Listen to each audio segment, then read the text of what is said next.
बिस्मिल्लाहिर्रहमानिर्रहीम। आप देख रहे हैं प्रोग्राम गहरी नज़र। मैं हूं आपका मेज़बान अनीब ज़हीर। मेरे साथ मौजूद हैं सज्जाद मीर साहब। प्रोग्राम के इस हिस्से में बात करेंगे पाकिस्तान तहरीक-ए-इंसाफ और हुकूमत के दरमियान जो मुज़ाकरात जारी थे। 190 मिलियन पाउंड का जब कल फैसला आया तो उसके बाद लग रहा था कि ये जो मुज़ाकरात हैं इसमें कोई ना कोई रुकावट आ सकती है, कोई ना कोई डेडलॉक आ सकता है। सेनेटर इरफान सदीकी हैं जो कि हुकूमती कमेटी में, मुज़ाकराती कमेटी में, उनका ये कहना है कि बैक वक्त 2-2, 3-3 दरवाज़ों से मुज़ाकरात नहीं हो सकते। तो क्या जो बैरिस्टर गौहर और अलीमीन गंडापुर की आर्मी चीफ से मुलाकात हुई है उस तरफ इशारा है सेनेटर इरफान सदीकी का, या कोई और 2-2, 3-3 जो रास्ते हैं उनकी बात की जा रही है? अलीमा खान क्या कहती हैं, शेख रशीद क्या कहते हैं, इसके साथ ही जो फैसल चौधरी हैं पाकिस्तान तहरीक-ए-इंसाफ से इनका ताल्लुक है, ये क्या कहते हैं, ये सुनते हैं। उसके बाद मीर साहब से आके इस पर बात करते हैं। साहब, अलीमा खान तो कह रही हैं कि तमाम लोगों ने ये कहा है कि इतना कोई सीरियस फैसला नहीं है, इसको 2 से 3 हेयरिंग में उड़ा के बाहर फेंक देंगे। क्या इतना कमज़ोर फैसला है? अगर सब जजेस ने कहा, सब वकीलों ने कहा, सारी दुनिया ने कहा, तूफान आया हुआ है, मगरब में मशरक में एक ही आवाज़ है कि इमरान बेकसूर है और जो कुछ है हुआ है कोई चीज़ ही नहीं है, बस 2 हेयरिंग में उठा के फेंक देंगे माजी की तरह जैसे करते रहे। ये आप क्या अदलिया का बदनाम करना चाह रहे हैं? सही है। यानी उन पर इल्ज़ाम लगाते हैं कि क्या फलां फलां जर्नलिस्ट को पहले ही पता था कि फैसला ये आने वाला है, तो उन्होंने कहा कि सजा हो जाएगी। जैसे असेसमेंट करते हैं ना हम लोग, सही है। किसी ने असेसमेंट की होगी, ये सजा होगी, वो होगी, तो क्या कि उनको पहले ही पता था? क्या उनसे मशवरे किए जा रहे थे? तो आपको क्या अब आप ये जब कहना चाहते हो कि ये पहले ही उसमें उड़ा दिए जाएंगे, तो कुछ जजेस ने आपसे मशवरे किए हैं, आपको आगाह किया है?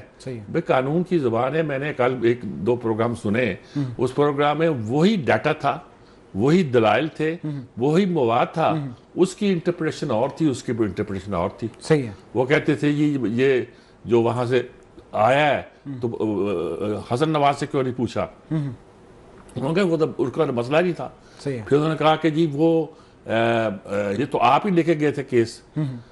अच्छा, यानी कि हर एक आदमी की अपनी दलील होती है। सही है। कि दलील मवाद एक ही होता है, मवाद एक होता है, उससे इंटरप्रिटेशन डिफरेंट होती है। जिस तरह आइन की एक शिक होती है उस पर वो अपनी तशरीह कर रहे होते हैं, अपनी तशरीह कर रहे होते हैं।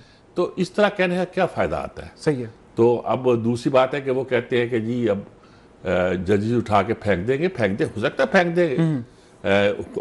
खुद अदलिया के वकार का मसला भी है। वो कहते हैं अदलिया के वकार का मसला, अदलिया के वकार का मसला तो ये भी होगा ना कि अगर इमरान मुजरम है, अगर उसने इतने डॉलर खाए हैं, अगर उन्होंने मिस स्टेटमेंट दी है, अपनी अथॉरिटी का गलत इस्तेमाल किया है और उसके बदले में कुछ मराहत ली हैं और उस मराहत किसी काम के लिए ली हों, लाजमी नहीं कि फाइनेंशियल बेनिफिट के लिए लिए हों, उन्होंने कुछ ही काम के लिए ली हों, तो वो तो हो सकता है कि उनका कुछ दलील और आए। और आप कहते हो कि ये अदलिया का वकार तो उसमें खाके मिल सकता है कि आपने उनको छूट क्यों दी? सही है। अब इस वक्त भी सूरत हाल है कि दुनिया में पता नहीं 150 जो अगर अदालती निज़ाम देखे जाएं तो उसमें इनका नंबर 147 पता नहीं आता है। आखिर में जाकर हमारी अदलिया का निज़ाम आ रहा है। तो बहरहाल अभी देखना चाहिए। और उधर से ये तैयारी हो रही है कि इमरान खान साहब ने कहा तैयारी करो और पेशावर में तैयारी करो, तैयारी करके ये भी एक अजीब-ओ-गरीब सूरत हाल है। सही है। कि पेशावर को अड्डा बनाया हुआ है, ठीक है, खैबर पख्तूनख्वा को अड्डा बनाया हुआ है, एक सूबा लेके उस पर कब्जा किया हुआ है, ठीक है, और वो सूबे के मफाद में जिसके लिए ये सारी हुई थी, सूबाई खुद मुख्तारी का 18वीं तरमीम का हुआ था, उसके लिए नहीं बल्कि उसको वफाक के खिलाफ इस्तेमाल करने के लिए इस्तेमाल किया जा रहा है। तो ये एक अजीब-ओ-गरीब सूरत हाल है कि वहाँ से एक तैयारी होगी, तैयारी होके एक जत्था आएगा और वो फिर इस्लामाबाद में चढ़ाई करेगा। तो आप क्या चाहते हैं? इसमें कोई बीच में कहता है कि जी मुज़ाकर कामयाब नहीं होंगे, तो लगता फिर वो भी सच कहता होगा। सेनेटर इरफान सदीकी कह रहे हैं कि 2-2, 3-3 जगह मुज़ाकरात बैक वक्त पे नहीं हो सकते, 2-2, 3 दरवाज़ों से। किन दरवाज़ों की बात कर रहे हैं? हाँ, वो मतलब उन्होंने कहा कि आप फौज के पास गए हो, आप हमारे पास आए हो, आप और लोगों से राब्ते करके कोशिश करते हो कि कोई ऐसा वसीला पैदा हो, सबील निकले कि जिसके जरिए से हम बातचीत को आगे बढ़ा के बात को आगे लेके जाएं। ठीक है। तो इस तरह तो मामला तय नहीं होता। अगर मामला तय करना होता है तो आपको एक ही दर पर दस्तक देना पड़ेगी। सही है। ये बड़े मैं ये तो नहीं कह सकता कि बड़े कायल हैं, शिरक से दूर भागे हुए हैं, लेकिन ये मतलब उन्होंने कहना है कि इतने आप फौज को कुछ कह रहे हैं, उनको कुछ कह रहे हैं, वो उधर डाल दें, वो उधर डाल रहे हैं। ठीक है। यानी जब फौज की रिपोर्ट आई है, आखिरी रिपोर्ट आई है, जिस पर हुकूमत भी इसरार कर रही है कि यही कहा गया कि उन्होंने कहा कि भाई ठीक है, आपकी बातें ये कि हमसे करने की नहीं है, सही है। ये जाके आप वहाँ करें, हमसे तो आप इन सियासी सिक्योरिटी के मसाइल के जो है उस पर गुफ्तगू करें। सही है। तो अपने आप को उलझन में न डाले, बैठ के, शायद आज उन्होंने इजलास बुलाया हुआ अपनी कोर कमेटी का, सही है। आप इजलास बुलाएं, आप तय करें। अभी तो आपकी जो नेगोशिएशन टीम है उससे अगर 7 आदमी हैं तो वो 8 तरह सोचते हैं। सही है। हर एक की अपनी थिंकिंग है, अपनी थिंकिंग है, अपने हिसाब से चीज़ों को लेकर चलने की अच्छा, कोशिश किसी को यकीन नहीं आता कि कौन जो है वो बानी पीटीआई से लेकर आया है ब्रीफिंग, कौन सच्चा है कौन झूठा है। हर आदमी का दावा ये है कि मिलकर आया है, हर आदमी की अपनी कहानी है, हर आदमी का ये लगता है कि वो अब बाद में पता चला कि 2 निकला है, मिस्टर गौहर और गंडापुर साहब, कि वो आर्मी चीफ से मिलते रहे हैं। सही है। अच्छा, वो क्या मिलते रहे क्या नहीं मिलते रहे वो अलग बात है, लेकिन ये तो हुआ ना कि मिलते रहे। ठीक है। राब्ते नहीं है, नहीं राब्ते होते रहे, तो किसी का कोई एतबार नहीं है, किसी का कोई एतबार नहीं है। मेरे साहब, रहनुमा पाकिस्तान तहरीक-ए-इंसाफ अकमल खान बारी साहब हमारे साथ मौजूद है, उनसे जान लेते हैं कि जो बातें मुज़ाकरात के हवाले से चल रही हैं, मुज़ाकरात किसी साइड पर लग सकते हैं, नहीं लग सकते, क्या सारी सूरत हाल है, बात कीजिएगा मेरे साहब। अस्सलाम वालेकुम भाई साहब, कैसे हैं आप? जी वालेकुम अस्सलाम। क्या नजर आ रहा है आपको जी? अब तरह तरह की बातें कि खान साहब हौसले में हैं, ये तक होना चाहिए, या ये कहा जा रहा है कि मुख्तलिफ तरह से बातें हो रही हैं, मुज़ाकरात तक क्या बनेगा, या ये खबरें आ रही हैं कि पेशावर में फिर लोग इकट्ठे किए जा रहे हैं और वो एक एहतजाज करेंगे। क्या नक्शा नज़र आ रहा है आपको जी? बिस्मिल्लाहिर्रहमानिर्रहीम। ये कहना आप तो भाई कहना इससे देखिए जी, सबसे पहले आपने कहा खान साहब हौसले में है। खान साहब आपने कब देखा उनको कि हौसले में नहीं है? उनका मोराल बुलंद है। हम अडयाला में उनसे मिलते रहते हैं, तो हमें कभी भी अल्लाह की कसम लगाई खान साहब कैद है। वो एक आज़ाद शख्सियत था और है। उन्हें तो कभी नहीं देखा, लेकिन जब भी ऐसा सूरत हाल होती है, माहौल क्रिएट किया जाता है, ये हमारे हौसले तोड़े जाते हैं, पर ऐसा नहीं है। हमारा लीडर ऐसा बंदा है जिस पे पूरी कौम एतमाद करती है, और वो ना वो किसी को एतमाद तोड़ेंगे। खान साहब भी अपनी कौम का एतमाद नहीं तोड़ेंगे। तो दूसरी बात यह है, जो आपने पेशावर के हालात देखे हैं, वो आप उनकी बात कर रहे हैं जो उनसे मुज़ाकरा करने के लिए गए थे? नहीं, दूसरे लोग वो कहते हैं कि हमें कहा गया कि तैयारी करो, और हाँ, वो कॉल तो होगी। वो इंशाल्लाह 8 फरवरी को हमारी कॉल है, और उसमें शटर डाउन भी होगा इंशाल्लाह, और यौम सियाह मनाया जाएगा। वो मुज़ाकरात की क्या सूरत हाल होगी? मुज़ाकरात तो आपने देख लिया, जो मुज़ाकरात इन्होंने बनाए वो मुज़ाकरात बना दिए। देखे, एक साहब कहते थे कि इन पे रेड लाइन लगा दिए, सर्विस मिनट के, मैं सरबराह की बात कर रहा हूँ। तो फिर वो उनको क्या ज़रूरत पेश आई कि वो पेशावर चले गए। फिर वहाँ पे उन्होंने जा कहा कि बंदा जो है वो गलतियों का पुतला है, और बंदे से गलती भी हो सकती है, इंसान गलतियों का पुतला है, ये भी आपने सुना होगा। तो माफ़ी से बात शुरू हुई तो खुद माफ़ियों पे आ गए, और फिर DG ISPR को वहाँ पे वजाहत करनी पड़ी। और आज तक जो चल रहा है, गौहर साहब कह रहे हैं कि हमारी मुलाकात हुई, ये भी आपने सुना होगा। अब माना उन्होंने कि मुलाकात हुई, तो वो अच्छा, वो ये वहाँ पे ये हुआ कि गौहर साहब से वो खुफिया मिले थे, और इसी मुज़ाकरात के हवाले से बात की। वो काफ़ी ऑफरें दी गई उनसे की तरफ से। तो जब उन्होंने खान साहब से जिक्र किया जाके अडाला जेल में, तो खान साहब ने कहा कि इसको आप हाईलाइट करो और लोगों को बताओ, मेरी कौम को बताओ कि ये जो बैकडोर मुझसे मुज़ाकरा करना चाह रहे हैं, मैं अपनी कौम को तमाद में लेके करूँगा, जो भी होगा मामलात। तो ये दूसरी होगी। अच्छा, अब तीसरी जो बड़ी अहम चीज़ है, ये जो है, ये सारा जो आपकी स्टैब्लिशमेंट या जो नुमाया हमारी हुकूमत के ठेकेदार हैं, वो सब हार चुके हैं, इनसे सर्वाइव नहीं हो रहा।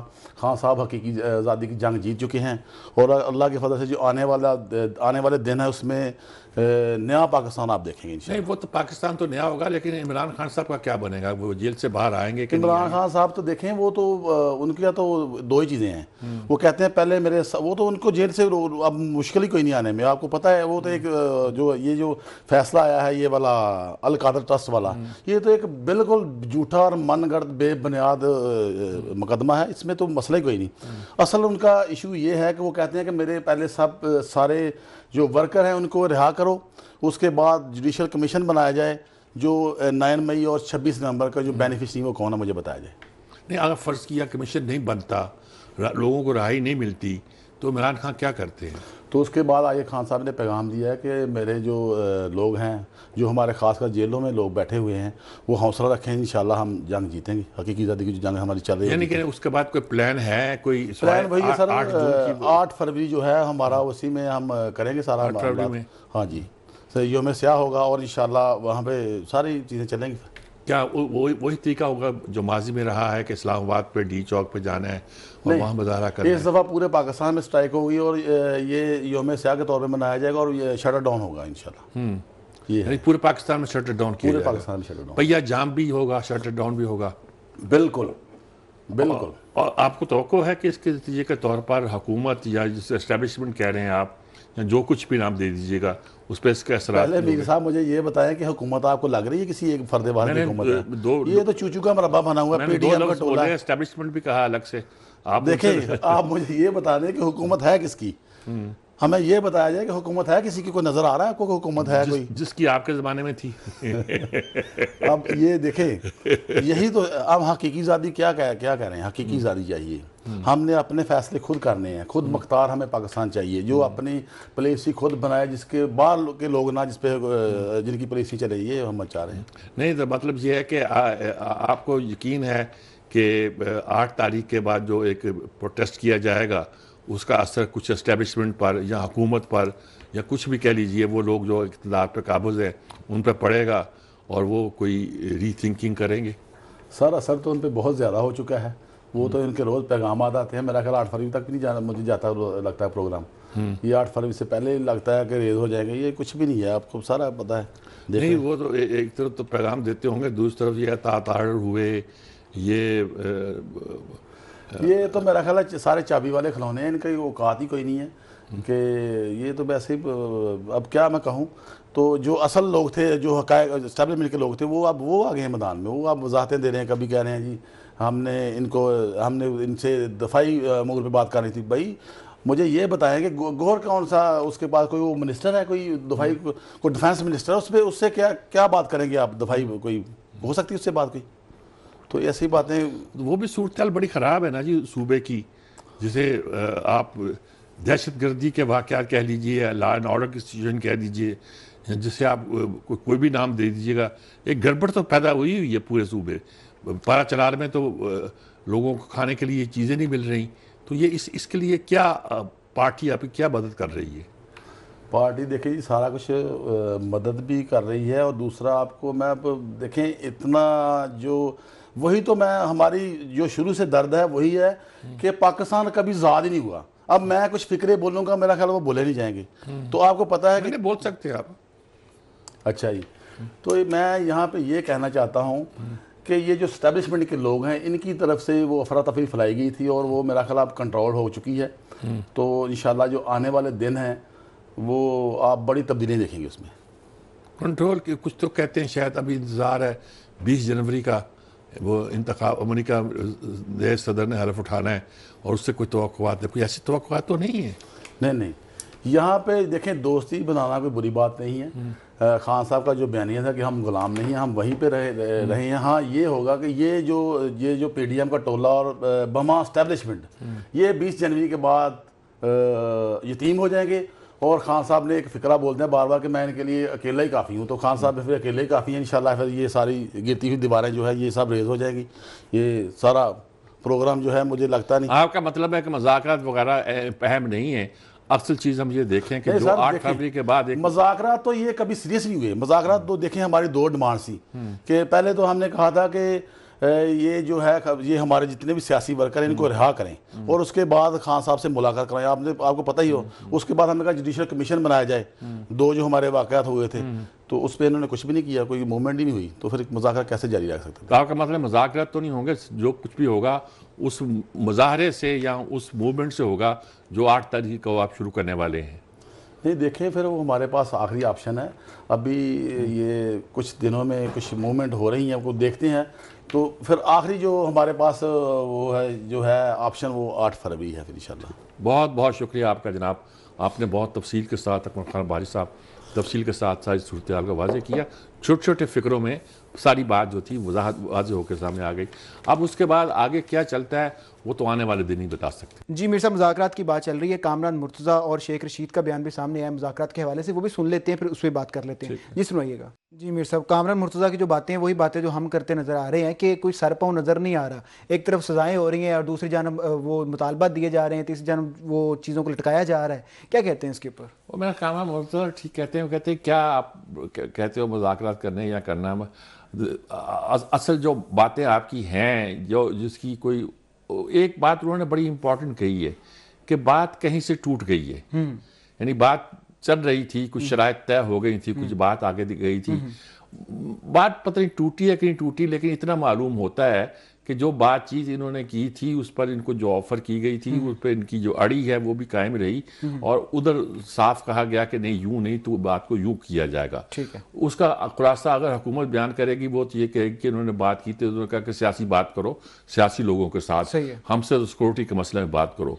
और अगर इनकी तरफ से बात की जाए हुकूमत की तरफ से, वो ये होगा कि वो ऑफर कर रहे थे, हमने कहा नहीं, खान साहब कहते हैं कि सिर्फ एक ही सूरत है कि मेरे साथियों को छोड़ो और कमीशन कायम करो। सही है। तो ये कामरान मुर्तज़ा साहब इंसाइडर हैं, बड़े बैलेंस आदमी हैं, मुतवाज़न किस्म की बात करते हैं। इनकी राय तो यही है कि कहीं जो अंदर खाने भी गुफ्तगू कोशिश की गई, यही नहीं कि बाहर मुज़ाकरात हो रहे थे, अंदर खाने भी कोशिश की गई, बैकडोर कह लीजिए, या वो जिसका तस्करा हो रहा है कि मुलाकात हुई, लेकिन उसका रिजल्ट कुछ नहीं निकला है, कोई रिजल्ट नहीं, यानी कि खुलासा उसका यही है। बाकी रह गए शेख रशीद साहब की बात, तो वो बात कर गए हैं जो गेट नंबर 4 से निकल के बोलनी चाहिए। अच्छा उसको मैं क्या कह सकता हूँ। सही है जी। मुज़ाकरात की बातें चल रही हैं, लेकिन मुज़ाकरात का क्या हल निकलेगा, सब लोग इसी पर नज़रें जमाए बैठे हैं कि क्या मुज़ाकरात कामयाब होंगे नहीं होंगे, और मुज़ाकरात का जो सिरा है वो क्या है, सर पाँव क्या है। तो आने वाले दिनों में चीज़ें क्लियर होती जाएंगी, लेकिन वक्त हुआ ब्रेक का, ब्रेक के बाद वापस आएंगे, बात करेंगे। एक तरफ तो हुकूमत की जानब से कहा जा रहा है कि जो मईशत है वो बेहतर हो रही है, दूसरी जानब जो IMF है वो खुद खदशात का इजहार कर रहा है। वो क्या खदशात हैं, ब्रेक के बाद आएंगे, बात करेंगे। Will be right back after short break. जी ब्रेक के बाद आपको एक बार फिर से खुशामदीद कहते हैं। बात करेंगे IMF की। IMF को पाकिस्तान की जो माशी शरह नमू है उसका जो हदफ है वो हासिल होता है या नहीं होता, इसके हवाले से खदशात पैदा हो गए हैं, और इसी हवाले से जो हदफ रखा गया था 3.2% का, वो कम करके 3% कर दिया गया है।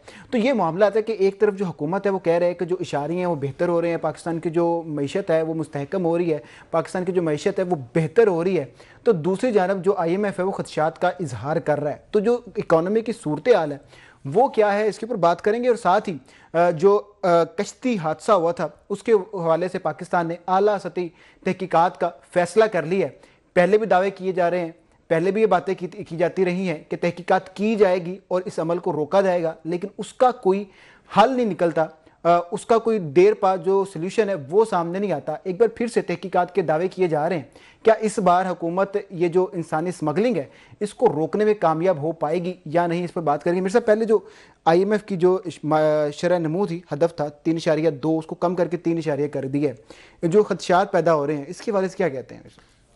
ये तो हर साल होता है कि IMF कोई शरह नमू देता है, हुकूमत पाकिस्तान के ज़राए कुछ और शरह नमू देते हैं, और बाद में IMF उसको भी रिवाइज करता है और कहता है ये नहीं कि वो होगी। ठीक है। और एक्चुअल निकलती कुछ और है। सही है। ऑन हाई साइड दी जाती शरह नमू, यानी निकलती तो उससे कम ही है। ठीक है। ये शरह नमू कोई शरह नमू नहीं है, 3.2 हो जाए या 3 हो जाए कुछ नहीं है। शरह नमू जब गई थी इसाक डार की हुकूमत वजारत गई थी, उस वक्त 5.8 तय थी शरह। ठीक है। और अगले साल के लिए 6.2 तय थी। ठीक है। और ये कहा जा रहा था कि जिस वक्त हुकूमत गई थी 6 पॉइंट हासिल कर चुकी थी। सही है।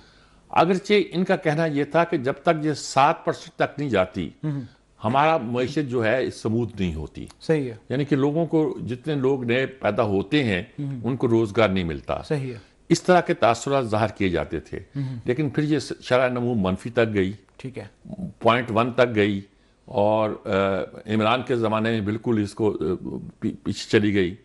अब उसमें कुछ लोगों का ख्याल है कोरोना की वजह से पूरी दुनिया की शरह नमू कम हुई थी। अब इस जो IMF कह रहा है, बज़ाहिर वो पाकिस्तान के इशारियों से मुतमिन नजर आता है। सही है। उन्होंने बहुत से इशारे किए हैं कि पाकिस्तान का स्टॉक मार्केट बहुत अच्छा जा रहा है। उन्होंने बहुत से इशारे किए कि डॉलर स्टेबल जा रहा है। सही है।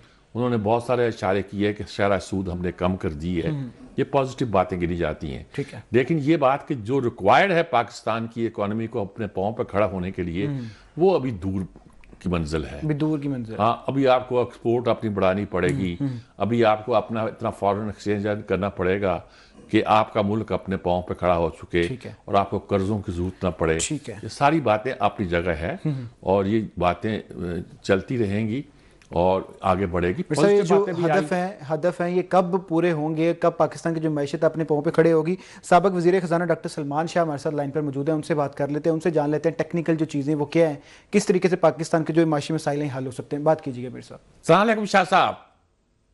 जी वालेकुम अस्सलाम। शाह साहब, बस एक छोटी सी खबर आई है कि 3.2 हमारी शरह नमू होने की तवक्को थी।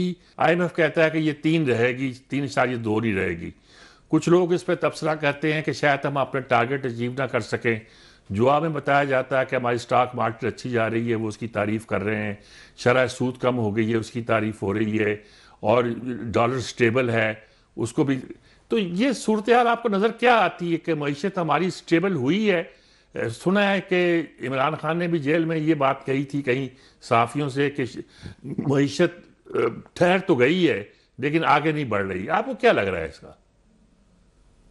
देखिए मीर साहब, स्टेबिलिटी तो जाहिर है कि जब आपकी इन्फ्लेशन भी नीचे आ रही है और आपके जो करंट अकाउंट डेफिसिट भी कम हो रहे हैं, तो ये एक स्टेबिलिटी तो आ गई है। लेकिन जैसे आपने कहा कि इकोनॉमिक ग्रोथ जो है वो बहुत कम है।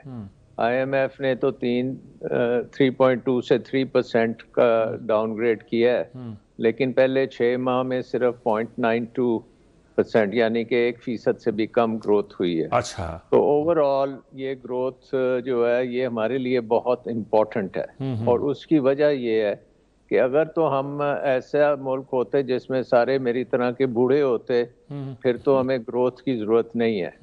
लेकिन यहाँ पे 70% लोग जो हैं वो नौजवान हैं, जो कि 25 साल की उम्र से कम पे हैं, और तकरीबन हर साल आपको 3 मिलियन 30 लाख के करीब नए रोजगार के मौके चाहिए इस पॉपुलेशन जिसको यूथ बल्ज कहते हैं अब्जॉर्ब करने के लिए। ठीक है। तो वो हमारी ग्रोथ, उसको लेने के लिए हमारी ग्रोथ 7-8% के करीब होनी चाहिए, जो इस वक्त हिंदुस्तान में जो ग्रोथ चल रही है।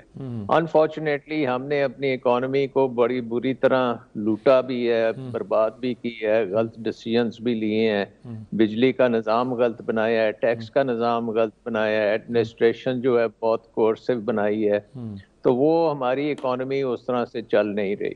लेकिन स्टेबिलिटी आ गई है और वो बड़ी लो लेवल इक्विलिब्रियम है जिसमें रोजगार नहीं मिलेगी, बाकी काम होता रहेगा।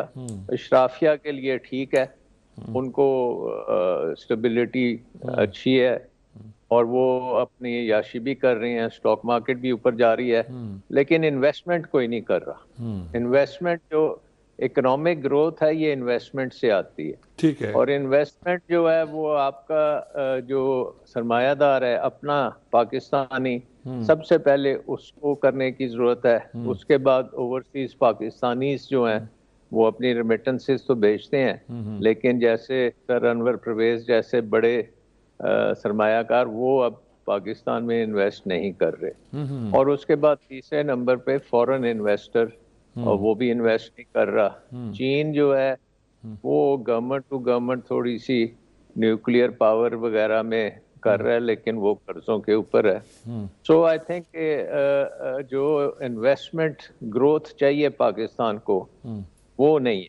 इस वक्त पाकिस्तान की हिस्ट्री में सबसे लो जो है इन्वेस्टमेंट टू GDP रेशियो हम एक कैलकुलेट करते हैं, पाकिस्तान में उस पर ज्यादा जिक्र नहीं होता, वो तकरीबन 12-13% पे है। ठीक। और आपसे जब बातें होती थी जब मैं हुकूमत में था तो उस वक्त हम उसको 23% पे ले चुके थे। अच्छा। और आगे हमने उसको 30% पे लेके जाना था, लेकिन उसके बाद 2008 के बाद ये 12-13% से ऊपर नहीं गई। सो ये एक बहुत बड़ा फेलियर है पाकिस्तान की इकोनॉमिक मैनेजमेंट का, पाकिस्तान की गवर्नेंस का, पाकिस्तान की ब्यूरोक्रेसी का, पाकिस्तान के पॉलिटिशियंस का, पाकिस्तान के इदारों का, बोर्ड ऑफ इन्वेस्टमेंट का, स्टेट बैंक का, ये सारों के ये एक फेलियर है कि इन्वेस्टमेंट इस मुल्क में नहीं हो रही। आपको क्या लगता है कि कोई क्या तरीका इख्तियार किया जाए कि इसकी तरफ कोई पॉजिटिव कदम उठा सके हम? देखिए, सबसे पहले बात तो आपको हुकूमत के अखराजात बहुत कम करने पड़ेंगे और एक किस्म की कुल्हाड़ी लगानी पड़ेगी अखराजात पे। बहुत सी मिनिस्ट्री बंद करनी पड़ेंगी। राइट साइजिंग की बात आप सुन रहे होंगे, ठीक है, उसको बड़े तेजी से करने की जरूरत होगी और उसके साथ ये अखराजात जो हैं हुकूमत के ये ख़त्म करने पड़ेंगे। दूसरा, हमें डीरेगुलेट करना पड़ेगा। हुकूमत के जो बंदिशें हैं, हुकूमत की जो एनओसीज लेनी पड़ती हैं, हुकूमत जो इंटरफेरेंस करती है, बिजली के मीटर लगाने तक आपको बड़े मुश्किल काम होता है। आपको पानी का मीटर नहीं मिलता, आपको सैनिटरी का मीटर नहीं मिलता। सो ये बहुत सी चीज़ें हैं जो हमारी अब निज़ाम जो है वो ख़त्म हो चुका है। वो हर चीज़ में आपको पता है कि रुकावटें ही रुकावटें हैं और उसकी भी वजह खासी उसमें करप्शन भी आ जाती है और बाकी कैपेसिटी जो हमारे ब्यूरोक्रेट्स की है वो भी सही नहीं है। तो अब ये हम ऐसी लैज पे पहुंच चुके हैं 25 IMF प्रोग्राम्स करने के बाद कि अब हमें ये सारा निज़ाम बदलना पड़ेगा। ठीक है, और वो उसके लिए हमारी तैयारी नहीं है और उसके लिए कोई हाथ भी नहीं डालना चाहता है इस मसले पे। बहुत सारा निज़ाम बदलेगा तो किस्मत बदलेगी हमारी, वरना नहीं बदल सकता। ज़्यादा जी, बहुत शुक्रिया। क्योंकि हमने इन्वेस्टमेंट बढ़ानी है। इन्वेस्टमेंट के बाद बगैर आगे काम नहीं चलता। इन्वेस्टमेंट के लिए ये मैंने बात की जो एडमिनिस्ट्रेटिवली और सियासत भी हमारी जो है वो भी बहुत डिस्ट्रक्टिव है। लोगों को ये नहीं पता होता कि कल क्या होना है, तो वो इन्वेस्ट कैसे करेंगे। इन्वेस्टमेंट तो आपको पता है लॉन्ग टर्म होती है, 10 साल 15 साल के लिए होती है। तो उसके लिए माहौल पाकिस्तान में इस वक्त बिल्कुल नहीं है। ठीक बात जी, बहुत शुक्रिया सलमान शाह साहब, बहुत शुक्रिया आपका। आपने बहुत तफसील के साथ इस मसले को हल किया। देखिए, बड़ी सीधी सी बात है। हम कहते हैं कि ये 3.2 हो या 3 हो, भाई ये तो कोई मसला ही नहीं है, पीनट्स है। आपको तो 7% कम से कम ग्रोथ रेट चाहिए। सही है, कम से कम आपकी आबादी को। उन्होंने कहा कि हम जैसे बूढ़े लोगों को तो चला सकती है कि जी जो जितने ज़रूरत होती है पैसे की, रोज़गार की, वो मुयसर आता है। लेकिन जो नई नस्ल आ रही है पूरी, उनकी रोज़ी रोटी के लिए हम क्या करें? सही है।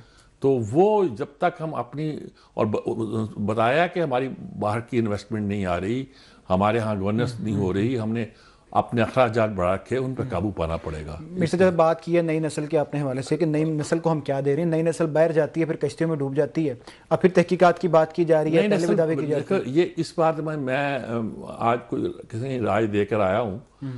देखें, जो 45 लाख रुपए या 85 लाख रुपए दे के बाहर जाता है, उसके पास तो वसाइल यहाँ भी हैं, वो यहाँ इस्तेमाल क्यों नहीं करता? सही है। और ये जो बंदे बाहर जाते हैं वीज़े लेकर बड़े ठाठ के साथ, और बाहर से पकड़े जाते हैं, बाहर से पकड़े जाने वालों में से फ़कीरों की तादाद, बैगर्स की तादाद, पकारियों की तादाद सबसे ज़्यादा पाकिस्तानियों की है। सही है। ये एक माइंडसेट बन गया है।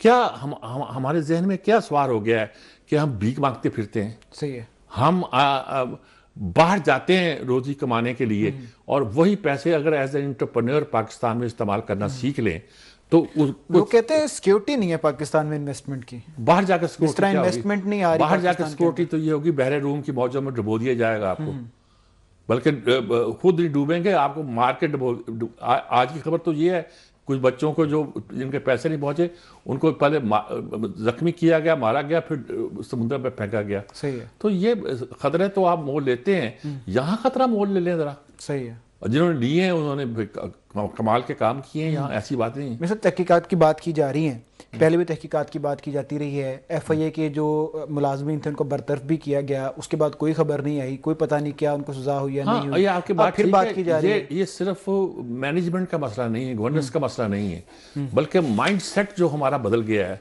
मैंने कहा अब आप फकीर बनने चले जाते हैं बाहर, टिकट जहाज का खरीद के वीजा लगवा के चले जाते हैं, क्या करने वहां आप चले जाएं किसी सड़क पर, ये आपके करीब डॉक्टर हॉस्पिटल की पूरी सड़क बाजार है, आप बेकरी पे खड़े हो जाएं, आप मेडिकल स्टोर पे खड़े हो जाएं, आप किसी दुकान पे खड़े हो जाएं, आपको 1 किलोमीटर के उस इलाके में कम से कम 60-70 बैगर्स जो है वो मिलेंगे। ठीक है, ये क्या माइंडसेट है, क्या बना लिया आपने? सही है। अपने पाँव पे खड़ा होना हमें भूल गए। इसको कैसे ठीक करना, क्या नहीं करना, जिनके हाथ में क़यादत है ये उनके सोचने की बातें हैं। ठीक है, जिनके हाथ में क़यादत है उनके सोचने की बातें हैं और सोचना चाहिए। फिर दावा किया गया है तहकीकात का, अब देखते हैं तहकीकात होती है नहीं होती और फ्यूचर में इसका कोई पॉजिटिव इंपैक्ट होता है कि नहीं होता। ब्रेक का वक्त हुआ है, ब्रेक के बाद वापस आएंगे, बात करेंगे। अमेरिका के जो नौमुंतखब सदर हैं डोनाल्ड ट्रंप, उनका चीन के जो हम मनसब है उनसे रब्ता हुआ है, क्या बातें हुई हैं, ब्रेक के बाद आकर डिस्कस करेंगे। Will be right back after the break के बाद आपको एक बार फिर से खुशामदीद कहते हैं। बात करेंगे अमेरिका और चीन के दरमियान होने वाले राब्ते के हवाले से। आज से पहले ऐसा नज़र आ रहा था कि एक तरफ अमेरिका खड़ा हुआ है, एक तरफ चीन खड़ा हुआ है और दोनों पूरी दुनिया में सुपर पावर बनने की जो जंग है, अमेरिका तो पहले सुपर पावर था लेकिन जो चीन है वो अपने आप को इस मुकाबले में देख रहा था और वो भी सुपर पावर बनने की जंग में लगा हुआ था। तो ये सारा मामला था, एक तरफ चीन एक तरफ अमेरिका, और जो पूरी दुनिया के जो मुल्क हैं उनकी जो पॉलिसियाँ बन रही थी वो इसी हिसाब से बन रही थी कि चीन की तरफ जाना है या अमेरिका की तरफ जाना है। लेकिन अब एक ब्रेक थ्रू हुआ है, वो ये हुआ है कि अमेरिका के जो नौमुंतखब सदर हैं डोनाल्ड ट्रंप, उन्होंने अपना हल्फ उठाने से पहले जो चाइना के हम मनसब है उनसे रब्ता किया है और ताल्लुकात बढ़ाने की बात की है, ट्रेड बढ़ाने की बात की है और ताल्लुकात को बेहतर करने की बात की है। और ट्रंप का ये कहना था कि इस तरह हमारे जब ताल्लुकात बेहतर होंगे तो पूरी दुनिया के अंदर अमन आ सकेगा। तो एक अमन पसंद एक सोच का जो ट्रंप है उन्होंने इजहार किया है। तो इसका पूरी जो आलमी बरादरी है उसके ऊपर क्या असर होता है, पूरी दुनिया के ऊपर इसका क्या असर होता है, मीर साहब से बात करते हैं। मीर साहब, क्या समझते हैं जो रब्ता हुआ है इसको आप किस एंगल से देखते हैं कि आज से पहले तो नज़र आ रहा था अमेरिका और चीन एक दूसरे के सामने खड़े हुए पूरी दुनिया को डिवाइड कर रहे हैं? देखिए, मैं तो एक अंदाज़ा ही लगा सकता हूँ ना जी, अंदाज़ा लगाता रहा हूँ कि इस बार ट्रंप आने से पहले अमेरिकन एस्टेब्लिशमेंट से कुछ अंडरस्टैंडिंग करके आए हैं। ठीक है, क्यों खासी ये एंटी एस्टेब्लिशमेंट चलते रहे थे। एंटी एस्टेब्लिशमेंट का वहाँ मतलब ये नहीं होता कि फौज के खिलाफ चलते रहे थे, बल्कि अमेरिका की जो पूरी ओवरऑल पॉलिसी जिसमें इंडस्ट्रियल मिलिट्री इंडस्ट्रियल कॉम्प्लेक्स भी गिना जाता है, सब कुछ गिना जाता है, उनको सूट नहीं करते थे। सही है। इस बार मेरा ये कहना था, बार बार कहना था कि इस बार उनके साथ निस्बतन बेहतर अंडरस्टैंडिंग करके आए कि मैं आ गया तो आप घबराओ नहीं। अच्छा, ये आते हैं तो करते बहुत सी बातें वो हैं जो ये बताती हैं कि ये जो कुछ कहते रहे वो करते रहे। तल अबीब में इन्होंने दारुल हुकूमत खोल लिया, मैक्सिको पे वहाँ इन्होंने दीवार बनानी शुरू कर दी और बहुत सी बातें इस तरह इन्होंने आते कहा कि कनाडा शामिल हो जाए, फलां चीज़ें, जो चीज़ें नज़र आती नहीं होती उस पर इसरार कर रहे हैं। तो लोगों को ये डर आता है कि ये जो कुछ कहता रहा था वो करेगा और ये बड़ा बदबख्त दुनिया को एक मुसीबत में डालेगा। उसमें एक बात ये थी कि ये समझता था कि अमेरिका की असल लड़ाई चीन के साथ है। ठीक है, कि वो एक ताकत के साथ पर आगे आ रहा है और हम देखें अपनी सारी प्रोडक्ट्स चीन से लेते हैं और उसका रिजल्ट ये है कि अमेरिका में इंडस्ट्री खत्म हो रही है। सही है। तो इन्होंने इस बार कहा कि मैं 50% टैक्स लगा दूंगा। ठीक है, अब चाइना के ऊपर उनकी प्रोडक्ट पर, बाकी दुनिया 10%। ठीक है। क्यों? उनका कहना है कि बाहर से चीजें मंगवाने के बजाय मुल्क के अंदर बनवाई जाए। सही है। मुल्क के अंदर चीजें बनवाएं तो सही, आप नौकरियां तो लोगों को मिल जाएंगी लेकिन चीजें महंगी हो जाएंगी। सही है। यानी कि जब अमेरिका की एक चीज पे, चीन की चीज पे 50% टैक्स लगाएंगे या किसी दूसरे मुल्क की चीज पे 10% टैक्स लगाएंगे तो यकीनन वो चीज महंगी होगी। वो चीज महंगी होगी तो प्रोडक्ट महंगी होगी, तो अमेरिका में प्रोड्यूस होने वाली चीज तो पहले ही महंगी थी। ठीक है। तो इसका मतलब अमेरिकी शहरियों को हर चीज महंगी मिलेगी। ठीक है। तो अब उन्होंने कुछ बार रीथिंकिंग की है और कहा कि नहीं, मैं चीन के साथ मिलकर और जो एक दुनिया में फसाद खड़ा हो सकता है वो मैं उसको ख़त्म करने की कोशिश करूंगा।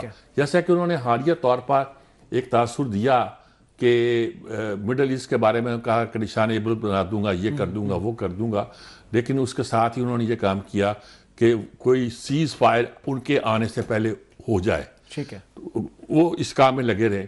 अब वो चीन के साथ भी चाहते हैं कि एक बेहतर अंडरस्टैंडिंग जो है, ताल्लुकात की एक अच्छा रुख जो है वो दिखना शुरू हो जाए, ताकि दुनिया भी डिस्टर्ब ना हो, उनकी एस्टेब्लिशमेंट भी डिस्टर्ब ना हो, और अमेरिका के शहरियों को जो नुकसान होना है माली तौर पर वो भी ना हो, और ये कि दुनिया के साथ उनके ताल्लुकात जो ख़राब होने की तवक्को पैदा हो रही थी इनको एक्सट्रीम राइट समझने की, वो भी खत्म है। बुढ़ा हो गया बेचारा, अब वो इस तरह के लड़ाइयाँ झगड़े करने के मूड में नहीं है। अल्लाह करे कि उनकी पॉलिसी समझदारी पर ये जो चाइना से रब्ता हुआ है, ये ट्रंप की ख्वाहिश लग रही है, एस्टेब्लिशमेंट की ख्वाहिश लग रही है कि मामला सीधे मतलब ये है कि इस वक्त जो ख्वाहिश है वो तो आप ट्रंप ने ख्वाहिश का इजहार किया है, ठीक है, लेकिन मैं ये कहता हूं कि ट्रंप की अब जो ख्वाहिशें आएंगी वो एस्टेब्लिशमेंट से ज़्यादा दूर नहीं होगी, ठीक है, एस्टेब्लिशमेंट से ज़्यादा लड़ाई नहीं लेगा वो, वरना वो मिडल ईस्ट उसके हाथ से नहीं रहेगा। वो कहता है दुनिया में जंग कहीं ना हो, ठीक है, वो यूक्रेन की जंग रोकना चाहता है,